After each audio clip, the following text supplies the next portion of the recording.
Seiring dengan mahalnya harga daging sapi di pasaran, membuat harga sapi di pasar hewan Beji Tulungagung juga ikut naik. Para pedagang mengaku sejak harga daging sapi mahal, harga sapi di pasaran Beji naik antara 1 hingga 2 juta rupiah per ekornya. Selain itu, kenaikan ini juga dipicu minimnya stok sapi yang ada di Tulungagung.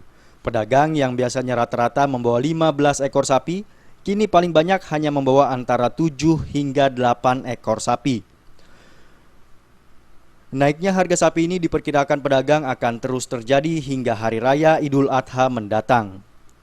Kendati demikian, bukan berarti minat pembeli sapi di pasar hewan Beji turun, tapi permintaan sapi justru naik, seiring dengan datangnya musim panen cengkeh dan tembakau di Tulungagung. Untuk mengembangkan usahanya, sejumlah petani sengaja menginvestasikan uangnya dengan cara membeli sapi.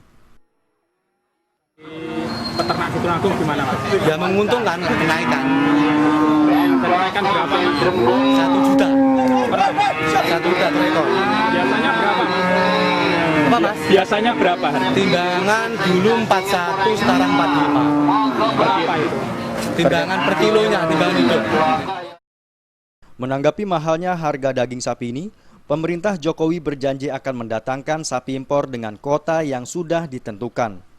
Pemerintah telah menginstruksikan Bulog untuk mendatangkan 50.000 sapi impor untuk menstabilkan gejolak kenaikan harga sapi. Dari Jawa Timur, Khairul Abadi melaporkan.